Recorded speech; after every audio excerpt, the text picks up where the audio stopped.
Alors j'ai la chance ce soir d'enfin rencontrer, parce que c'est compliqué, hein, on est dans l'international, pardon, excusez-nous, de rencontrer Monsieur Mata Mangala. Yes. Ça va? Ça va, c'est très bien. Ce soir, c'est ton concert.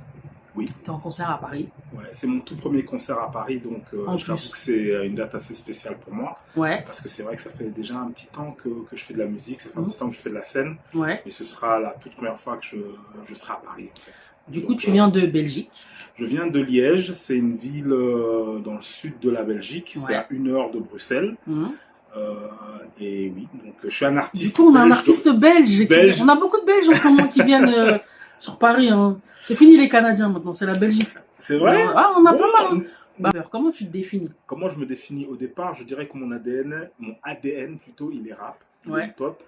Et au fil du temps, j'ai commencé à intégrer d'autres sonorités dans ma musique rap, la sonorité afro, latino, caribéenne. En fait, ce qui est drôle, c'est que c'est la musique avec laquelle j'ai grandi. Je suis un artiste belge, mais d'origine congolaise. Et c'est vrai que chez moi, à la maison... Un belge noir, souvent, 99,99% du temps, c'est un Congolais. C'est des Congolais. Et c'est vrai que à la maison, mon père écoutait souvent la rumba congolaise, mais il écoutait souvent aussi de la musique afro-cubaine, la musique latine. C'est vrai que les Africains écoutent beaucoup de musique latine aussi. Et caribéenne, zouk, etc. Sur ce projet-là, il y a un univers assez particulier, une direction particulière. C'est très important.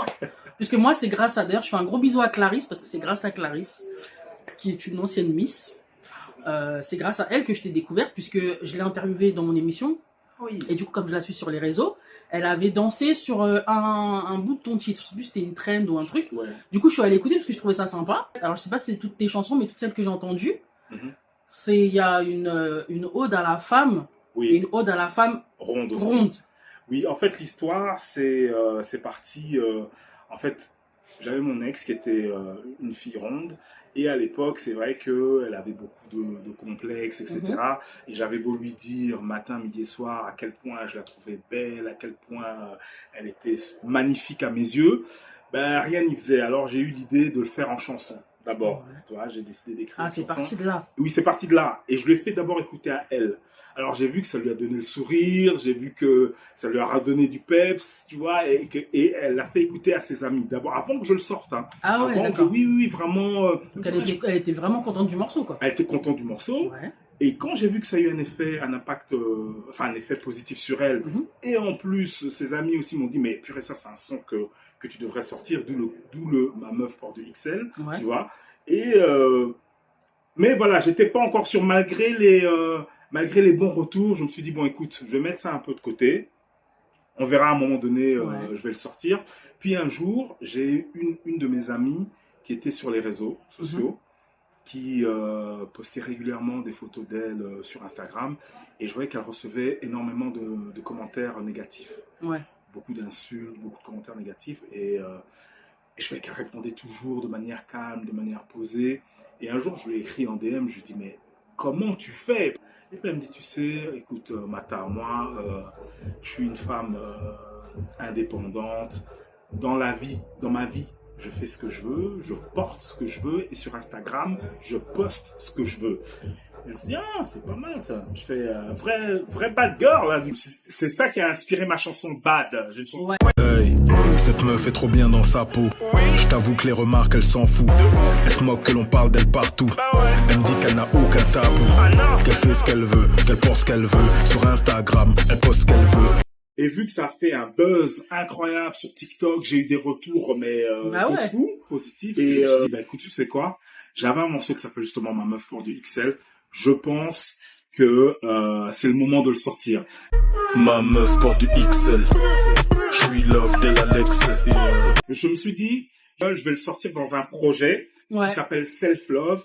Et là-dedans, je vais parler de ça et de body positive, d'amour de soi, d'estime de soi, de confiance en soi. Tu vois? Et donc, je vais faire un mini-album de 7 titres. Et c'est comme ça que le projet est sorti. Et la plupart des chansons que tu as entendues, qui étaient à peu près sur le même thème, viennent de ce projet-là. Et vu le succès qu'a eu ce projet, les gens m'ont dit continue. J'ai fait un projet Self-Love 2. Tu repostes beaucoup Ouais. des filles qui font des vidéos sur tes titres. C'est ça. Donc ça, c'est vraiment bien.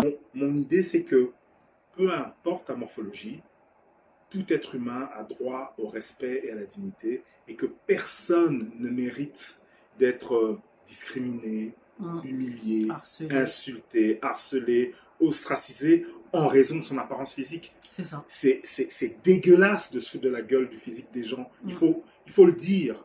Je pense que c'est important d'apprendre à s'aimer parce que si tu ne t'aimes pas, ça va être compliqué pour que les autres t'aiment déjà. Quand j'ai sorti le projet, parce que j'ai reçu énormément de messages de mecs qui me disaient « Mais purée, en fait, t'as exprimé avec d'autres mots ce que je ne cesse de dire à ma meuf. » Parce que des fois, ils ont du mal à leur faire comprendre. Ouais. Exact. Il dit « J'ai fait écouter ta chanson à ma meuf parce que me dit enfin, voilà. Merci parce que quand moi je lui dis... » Mais c'est souvent ça. Mais c'est souvent, il faut que ça vienne de quelqu'un que tu ne connais pas. Je pense que c'est le rôle des artistes de véhiculer des messages forts, de sensibiliser les gens et de partager leur vision du monde. Je ne dis pas que j'ai raison, mais en tout cas, je partage ma vision du monde, ma vision des choses. Si j'ai contribué à rendre le monde meilleur, ne fût-ce que par ma musique, ne fût-ce que le monde de certaines personnes meilleur par ma musique, ben écoute, j'en suis déjà très heureux. Mais donc, Marché, tu as rempli le deal, visiblement, dans ce que je vois sur les réseaux. Et j'ai une chanson qui s'appelle Que du Love, qui dit « Peu importe ta morpho, ta couleur et ta taille, tu ne mérites que du love. » Peu importe ta morpho, ta couleur et ta taille, tu ne mérites que du love. Peu importe ta physio, ton IMC et ton âge, tu ne mérites que du love. Donc c'est super de t'avoir eu une interview parce que t'es comme sur les réseaux, tu vois, toujours souriant. Et vraiment, merci beaucoup.